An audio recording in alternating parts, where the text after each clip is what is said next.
bitch.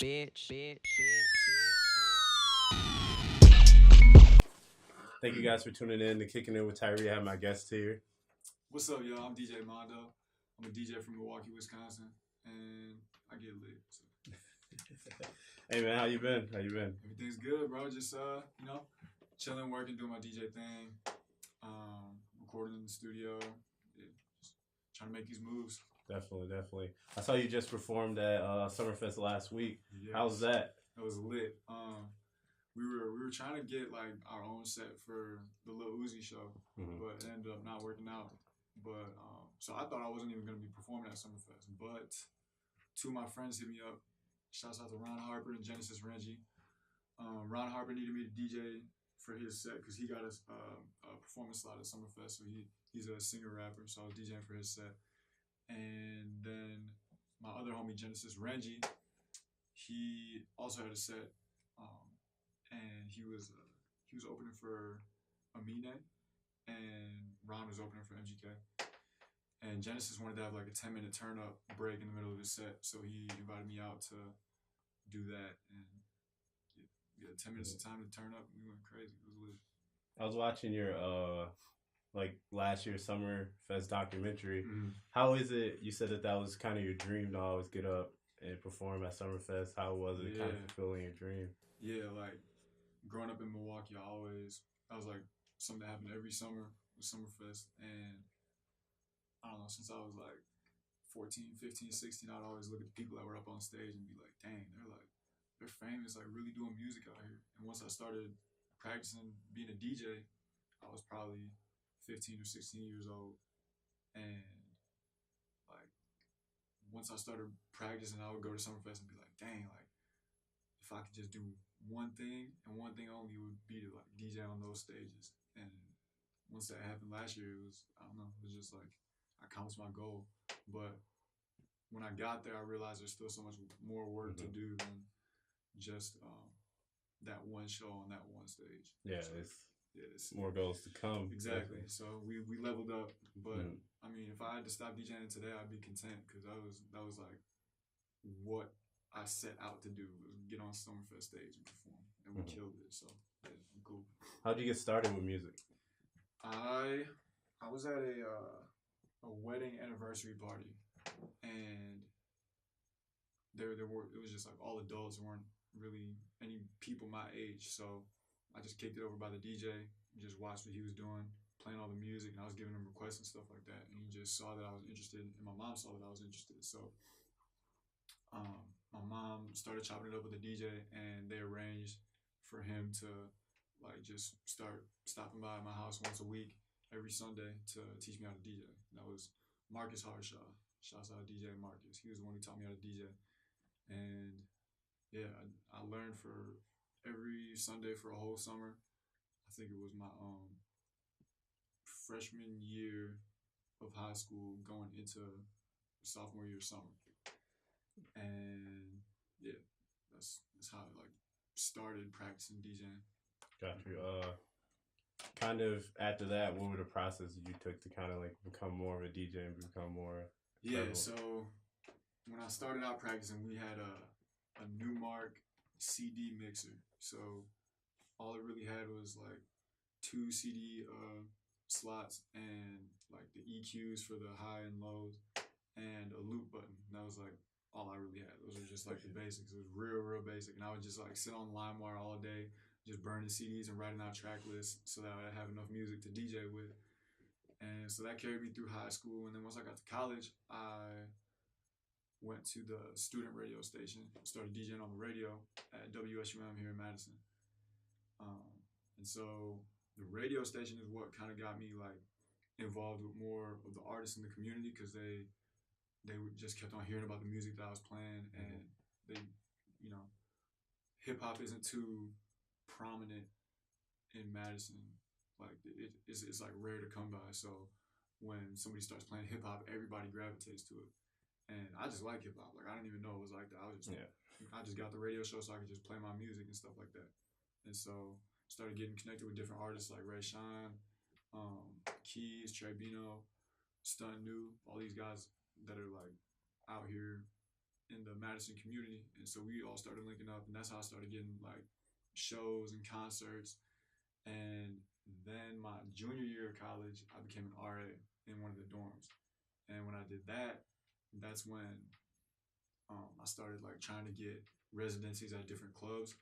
So particularly Liquid, which is like the biggest club here on campus, and so they were, I don't know, they're kind of like just itching to get people in the club, and so I used my status as an RA to like convince all the freshmen. I'm like, yo, all these freshmen are here, and I'm just like, yo, just come to the club where I'm DJing at, because it's an 18 and up club. Yeah. So like all the freshmen were talking like, dang, like the RA is about to be DJing and stuff like that. Like it's about to be lit. So we just packed it out every time, and that's how I got my residency with Liquid, because they saw that and they're like, bet this guy can like get people in here. So definitely, that's how that worked out. And definitely, we just took it from there, basically. Great, good marketing strategy, to be honest. Exactly, that's what I'm saying. I feel like it was nuts. Freshmen, sophomores in college, they're looking for somewhere they can go and get turned or get lit. Like Liquid would be throwing like back to school bashes and stuff like that the first week when there's no classes and stuff like that. So I would just run through the dorms, tell everybody, and we'd get like 100, 200 kids in the club, and yeah, it'd be buzzing. It was lit.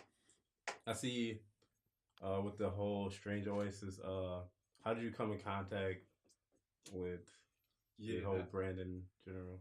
That was I met Lucian because he was a freshman in one of the dorms I was an RA at, and one of my coworkers was his like RA. He said he was looking for a DJ. She thought of me, so she hit me up, and then Lucian and I got connected, and that's how I met Brennan, because Brennan was Lucian's manager, and that's how I got like involved with the Strange Oasis team. Got you. What is the what do you want to build behind your brand? What did you want to be the message behind it? I think my main thing right now is like I just want to bring people together through music, and I want the music to be hip hop. So I want to show people that hip hop isn't like a violent thing like so many people think. It's something that everybody likes, that everybody can have fun to, and I don't know, it's no other music like hip hop music to me. So that's really what it is.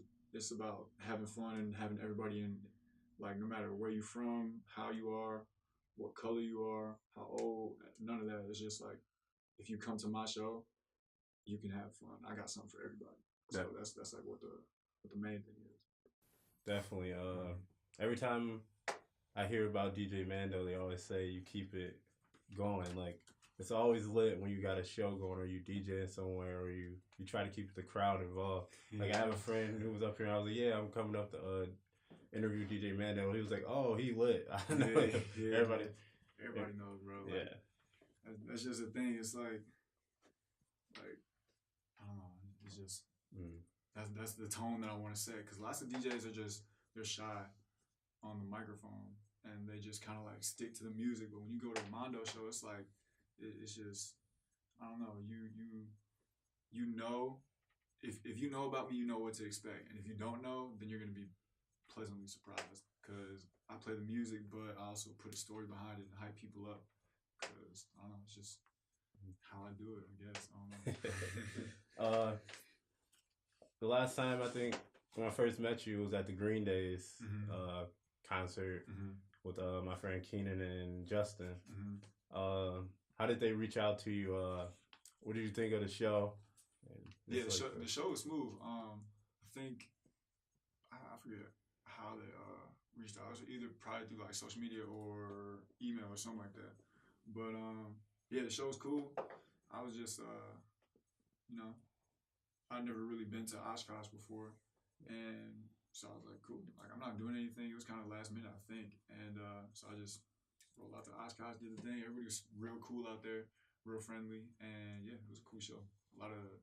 There's a lot of talent all over. Like, if you go to any of those like small towns or college towns, just places that people wouldn't think of, whether it's Midwest or like whatever state, like there's always people that are just in the cut doing their thing. And it's real cool to see, because you kind of just get wrapped up in your own environment sometimes.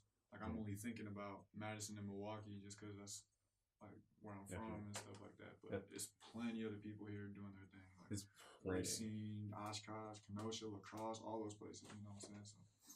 Yeah, I feel like Wisconsin is just like a hidden gem with like talent because it's so big and it's so low key. Yeah, it's we're like super baby low key. Chicago, basically. Yeah, you know, like, yeah, it's cool. It's so low key, and I feel like there's a lot of talent that can come out. It just takes the right like people to push it. Exactly.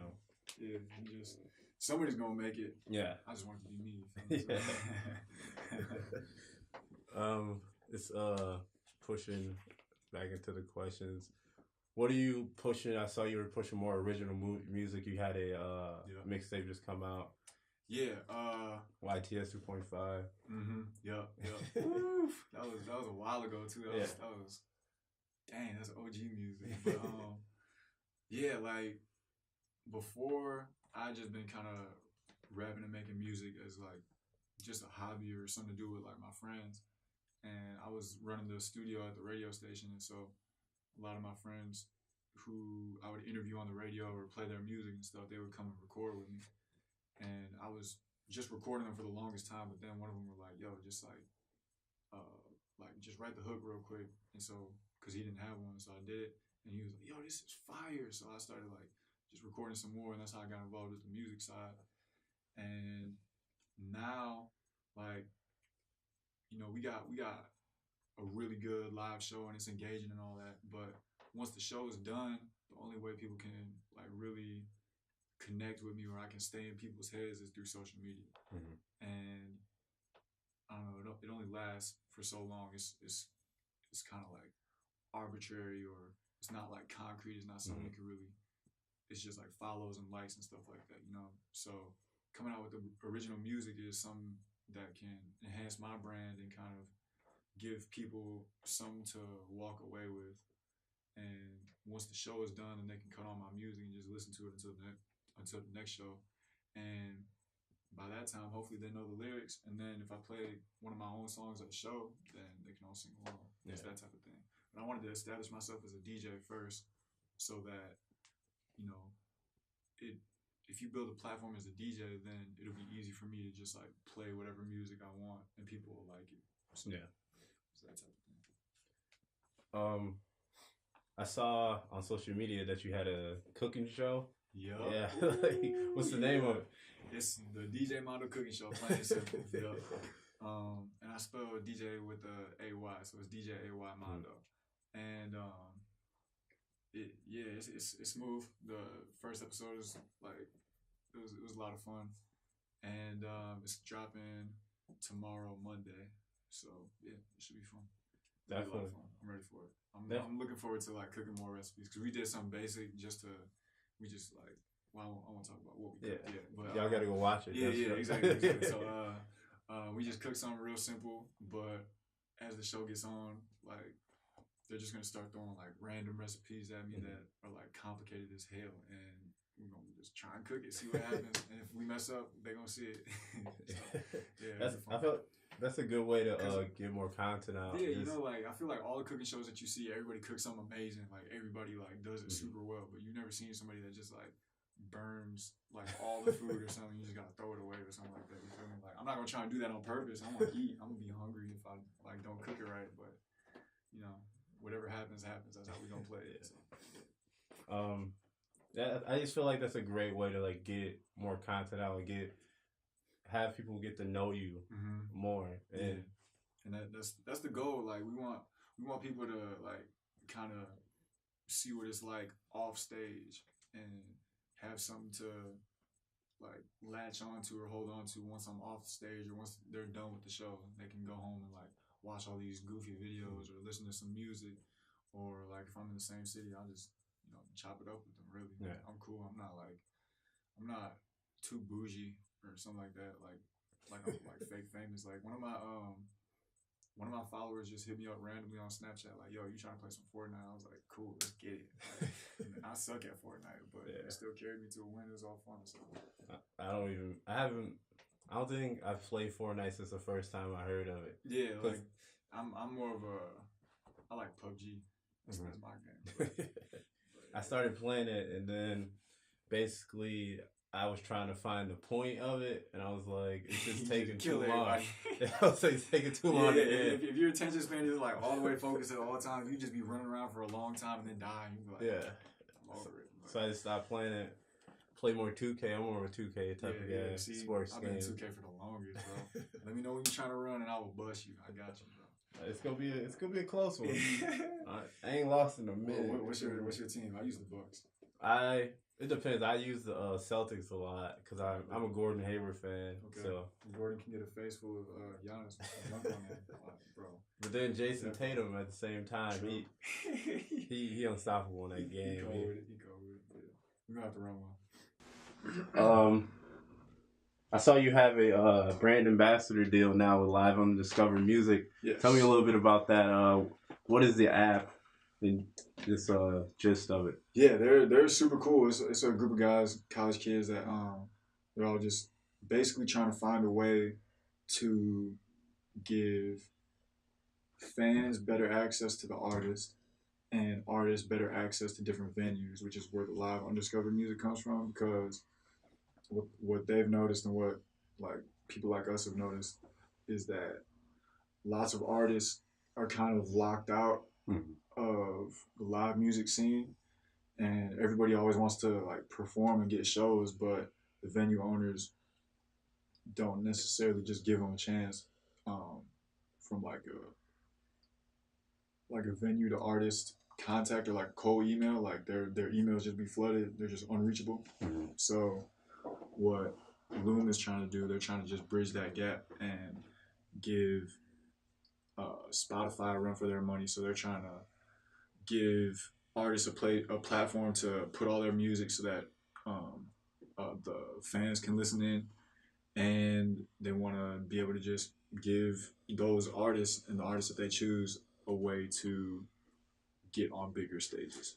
So yeah, it's really cool. It could be like kind of almost like Indeed. You're kind of you reaching out to the job, kind of like with the application resume, and then it's way easier for them to look at it rather than getting an email from like your manager or something like that. And then exactly, and like the venues, they all have like accounts on the app too, so you can have a fan account, an artist account, or a venue account, and so that way it'll just be way easier to kind of streamline and have an alternative line of communication. So yeah, it's super smooth. Shouts out Loom. Let's get back. Just how would you describe your style of music to someone who's never heard your music before? Bangers. You gotta be ready to jump around and just like, I don't know. You're gonna have an adrenaline rush. It's like a roller coaster. So I'll drop some songs that'll just make you like go crazy, but then I can also switch it up and like I could play sing-alongs and stuff like that that'll make you just pour your heart out and everybody's singing along and stuff like that. I don't know. It's real cool. Like I said, I got something for everybody. My goal is to just bring people together, no matter who they are or nothing. It's just all about the music. So, you know, I could go from a wedding to a concert with Lil Uzi Vert to whatever, really, like going on the radio. Like I could play whatever music. But my favorite kind of music, the music that I want to put in people's faces, is just the bangers that just like once you leave that concert, you just drenched with sweat. Damn, you just snapped. You know, so that's what we're trying to do. Those are the best concerts where you're really involved in, like, I remember like when I was younger, the best concert would always be when it was kind of like a mosh pit, like no stands. That's why I don't like Summerfest sometimes, because there's like the stands, and I feel like you can't really. They still hard, man. So like my goal now is to headline Summerfest rather than just open for them. I want to headline Summerfest, and I want to be the first artist that they cater to enough till they just like one of my demands is gonna be to just take out the bleachers for my performance. That's all I need. Like I'll damn near do it for free. I'll headline for free and all that. Like once I'm at that level, I'll just be take them out. Save the $20K. just use that for like hospital bills or something for all the people. Cause I just need the bleachers to go away so everybody can go crazy. Cause that would be the most lit performance of Summerfest history. I swear to God. Yeah, I feel like that always been like more harmful to the concert. I feel like people don't get into People it as falling much. off and all that stuff, man. Yeah, it's wild. I remember I was at Summerfest one time. There was a girl like sitting on like the railing on the side. You know how you guys walk in the middle. She was just sitting on there, and the security guard just straight up grabbed her off.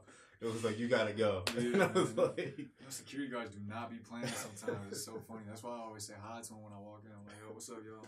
I'm an artist. Like, keep it chill, keep it chill. I remember one time they straight up took a blunt out of the dude. It was this dude. It was a security guard. He just straight up took it out of his hand and then like throw it on the ground or nothing. Yeah. He just like put it in his pocket. I was like, so you basically like, what they gonna do? Like, they can't do anything. Like, hey, that's my blunt. How old are you? Like, is this legal in this state? No. Yeah. All right, then. My blunt now. I'm gonna smoke that when I get up. Exactly. Bro. It's so funny going to. I went to Summerfest just to like watch some of the shows and do research and critique the performances and stuff. But it's just so funny watching like all the young kids. It'll be like 16-year-old kids drinking beers and smoking cigars and stuff. I'm like, bro, what are you doing? Like, it's funny as hell. Growing up too fast. Growing up. Definitely. One of the questions I had was, what are projects that you have coming up for you? Yeah, so we're definitely going to be trying to do the cooking show consistently.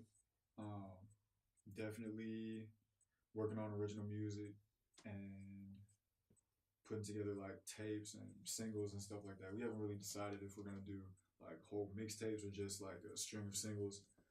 But really those are the two big things that we got in the works. And then, just like getting the right shows and kind of building the resume up so that everybody can kind of figure out who we are, not just in the Midwest or regionally, but nationally and stuff like that. So definitely, yeah. One of the big goals is just like to reach out like to other places, like get out of just being like local and just start being like global. Exactly. With that global name. Like we've got international shows under our belt. We got international shows coming up, stuff like that. So yeah, that's what we're really trying to do. We're trying to take it everywhere because we know our product is good. It's just a matter of the exposure and the packaging. Like we want everybody to know who we are and what we do, just off top, where they see it and be like, oh, that's those guys. You know what I'm saying? So, yeah, that's DJAY MANDO. Yeah, you know what I'm saying?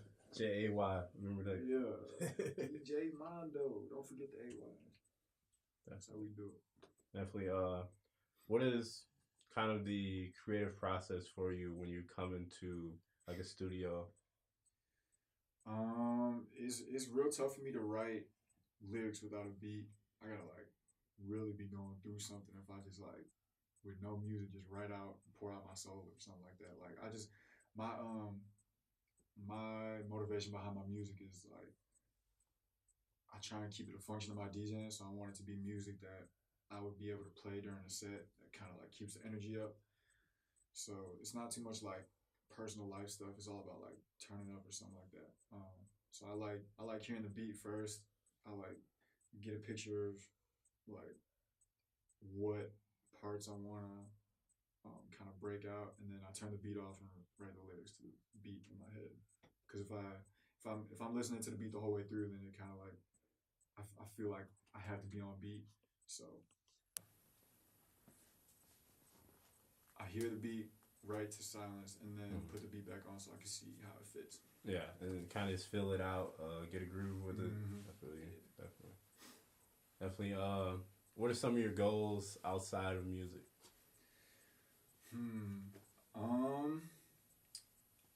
I would like to get into acting. That'd be a lot of fun, I think. Get into like movies and stuff like that. But I think how that's gonna happen is I need to be successful in my music career and kind of get people to know about me and have a certain amount of fame behind my name, and then that'll make it easier for agencies and castings and different movies to happen. So yeah, definitely acting. I love basketball. That's how I stay in shape. So I want to get back in the gym like I used to be, because I've kind of taken a step back. But I'm trying to like really get back into hooping, because that's really the only way I stay in shape. So if I don't hoop, then I'm not like in shape. So I'm trying to get my body right. Yeah. Other than that, really, it's just have fun.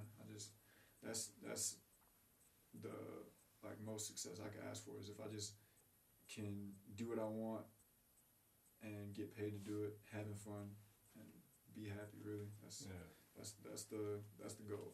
If you get to travel around the world and do what you love to do, Exactly, I feel like that's like people like we've gone to different countries and different cities just off of music, like whether it's for free, like doing a favor, or people like actually pay us or cover our flights and stuff like that. It's just crazy. So we want to take that as far as we can for as long as we can.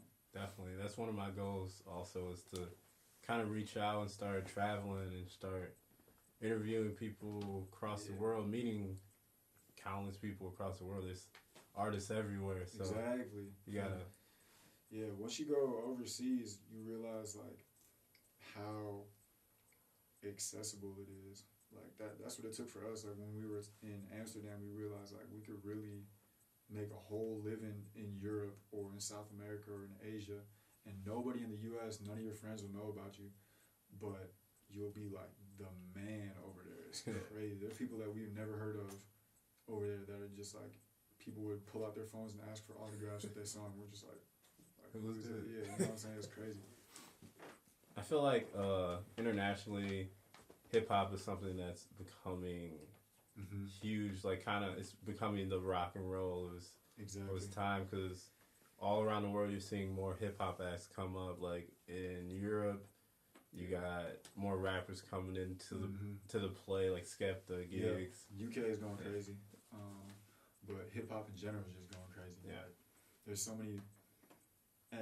As much as people really don't like America, there's always pockets in each country of people that really love American culture. Like, if you go to any basketball court in a different country, all the people that love American culture, and they'll be like, oh, LeBron James, like all that stuff, you know what I'm saying? Like, they all love hip hop. And so if you can just tap into that crowd, they will rock with you heavily, because we got what everybody wants. And I feel like that's something that's gonna keep hip hop kind of alive. A lot of people are saying that hip hop was dying. I'm like, nah, new forms of hip hop come like that's what I'm saying, every year. I feel like, and that's what my manager was saying. He was like, man, hip hop's like dying out. I'm like, you drunk? That's not the case. It's definitely getting bigger and bigger. It's not even at its like peak yet. I feel like maybe forms of content you can see that might be getting overpopulated, but I don't think there's somebody's going to push the standard and take it to a different direction. But yeah, it's always interesting to see like how music gets changed and innovated over the years. Like EDM didn't used to be a thing. It was really like just like techno and like that boom bap kind of pattern. And then DJs and producers started just taking it, shaping it, and put it in a new direction. So I'm wondering what the next type of new genre is going to be, because those types of things always typically get hated on at first, but then it becomes the wave. So yeah, I feel like it's going to be like more of a punk rock type of feel. Yeah, kind of like headbanger music, like the type of music that brings that like hip hop energy, but has the like grungy type of wear all black and smoke cigarettes type vibe. You know what I'm saying? That's right. I feel like that's where it's going. Lil Peep and like Triple X, like just together, put together and just thrown out commercially. Like I feel like that's what's happening to hip hop right now. It's being very commercialized, so people feel like they're hearing the same thing all the time. And I feel like it's just about to go way out of the box. Like people are about to get very creative with how they do it. Yeah, especially with power of social media and Twitter. Like anything could really pop off ASAP if it goes viral. So definitely. Another question I had is, what is your end goal with music? My end goal is, I want to be able to support myself and my family through my craft. I want to be able to do that, and I want to have fun and reach as many people as I can doing what I do. Yeah, you know, it's just like, it's like taking it as far as we can go, because we really don't know, like, at the end of the day, how successful or how impactful we'll be, but I still want to push the standard for hip hop DJs and kind of raise the bar as far as like energy levels and what DJs are expected to do, because I feel like they're underestimated or kind of counted out as not important or not as important as they should be. So, yeah, those things. I feel like you guys have definitely done that for Wisconsin. Like, you guys have definitely brought a different tone to how it is treated and how like your shows go. Everything is, you guys have really changed kind of like the culture up here in Madison. So I appreciate that, because yeah, I mean, as far as Madison goes, I've definitely completed my goal, just to like bring people together. We did that with Liquid. Like, Liquid used to be like 50 to 100 people on a busy night, all white people listening to EDM type of vibe. And then I got there, they gave me my residency, and in like the span of 6 months, we like really took that and just flipped it upside down. It was like black people, white people, Latinos, Native Americans, Asians, like literally everybody, and they're all in there listening to hip hop. 500 people a week, packed out, and it got too lit. And the mayor had to step in. He was like, "Yo, we're shutting this down. Like, it's nuts. Like, I gotta get like, I gotta get police approval to perform at Liquid or in Madison. Like, if I put out a Snapchat about like a house show that we were doing, and there were like, by the time I went into soundcheck and then left from soundcheck, there was like 3 undercover cop cars like all on the block, just ready as soon as they get pop out. Yeah, you know, as soon as you get out of hand a little bit, they shut it down. Yeah, bro, it's wild. But just with that little hang up and the kind of like racial undertones that the city of Madison is putting on me and putting on Liquid and just the people, kind of just like, all right, cool, we just gonna take it somewhere else then. And then once we like build it up even more, we'll bring it back to Madison and shut it down. You feel me? So. Yeah, just building off that, you said you were moving to Milwaukee. What is kind of the expectation of your move? Yeah, really, I did all my growing up. Like, I grew up in Milwaukee, but once I was 18, I left to college in Madison. So all of the like growing up and going out type of things, like bars and clubs and all that stuff, that all happened here in Madison. So I'm trying to just go back to the hometown, kick it with the family, stack some bread, and kind of get to know the scene out there, because it's a bigger city and it's more accepting of hip hop music. So, you know, it's more resources to tap into, and I think it'll be fun. Definitely. I feel like Milwaukee is kind of building a culture itself, kind of all around the city. A bunch of people going crazy. Yeah, there, so. All around the city. I feel like it has like its boroughs, kind of like New York. It has like Harlem, Brooklyn. Right. Yeah, I grew up in Tulsa, so I was like right by Mayfair. Yeah. And so yeah, it'll be fun. There's like a whole bunch of childhood friends, like T Glaze. He's out there doing like crazy numbers for the city as a videographer. I got my nephew Remy, who's working on being a bodybuilder, and that's family right there, man. That's my guy. He's gonna get me right. He's gonna get me buff. Like, watch, a year from now, I'm gonna cut up, boy. It's gonna be lit. So, and then all the guys I used to hoop with, man, it's so much stuff out there that I can do besides just DJing. I can have like a whole complete life, I feel like, in Milwaukee. So I'm just looking forward to doing that. Yeah, I feel like there's a lot more going on down there that you could really build a following, build your name off of, and plenty clubs. Yeah, man, that's gonna be fun, boy. It's plenty to learn and plenty to do. So it was a logical next step.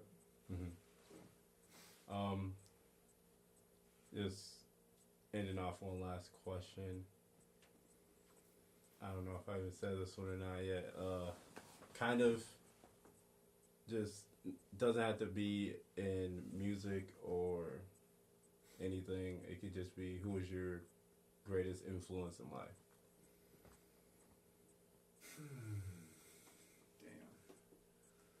Damn. My greatest influence right now, I'd probably say like my family members. So, you know, my mom and dad are my model for how I should be as a parent or as an adult. My little brother is model for fashion, staying on trend, and just like doing things that other people wouldn't do until after you do them, being like a trendsetter and kind of following your own path and your own lane. Cause like, I don't know, he just be doing stuff. You feel me? He's just a wild kid. As far as music, I'd say my biggest influence is my cousin, Blaze, who's out in LA making a living out there doing music, and he's doing real well. He's my biggest influence as a songwriter, cause like everything he puts out is cold. Even if the beat is whack, bro, he makes it cold. He's just cold. As far as DJs go, I'm my biggest influence around DJs. Like, I haven't really had any DJ influences. I never really like studied DJs. I just studied artists and the energy that they bring in their music and in their live performance. So I kind of just paved my own way as far as DJing goes. But I give a shout out to my teacher Marcus once again, because he's the one who taught me how to DJ. So he'd be my biggest influence as a DJ. But yeah, those are. It's mostly my family that really has the biggest impact on me. So yeah. Definitely. Just like for your fans, how can they get in contact with you? Everything is the same. So Snapchat, Facebook, Twitter, Instagram, Xbox, all the same. DJAY Mando. So it's DJAY MANDO. DJAY Mando. Don't forget the AY. That's all you gotta do. And I'm the only DJ Mando, so if you just type in DJAY, you'll probably just run into me anywhere. So that's the way to do it. Definitely. I just want to thank you again for coming in, letting me come out here. Of course, bro. Thanks for the interview. It was fun. Definitely. I love doing these interviews, but I can't do it without artists being willing to. Yeah, bro. I'm always wanting to kick it, bro. Just let me know. Definitely. Thank you guys for tuning in with Kicking In with Tyree. Have a good day. I whip them wrists like tight shit. Oh my god, I hit them wrists like tight shit. Stir the pot and then I whip it with my backhand. Stir the pot and then I hit it with my backhand. Yeah, I whip them wrists like tight shit. Oh my god, I whip them wrists like tight shit. Stir the pot and then I hit it with my backhand. Stir the pot and then I hit it with my backhand. I had like a little weak ass, like a Nikon. It was a little one, but it's about content. You know what I'm saying? So I did this shit every day, so you naturally get better at something you do every day. But it's about the content, really. You know what I'm saying? Little bitch.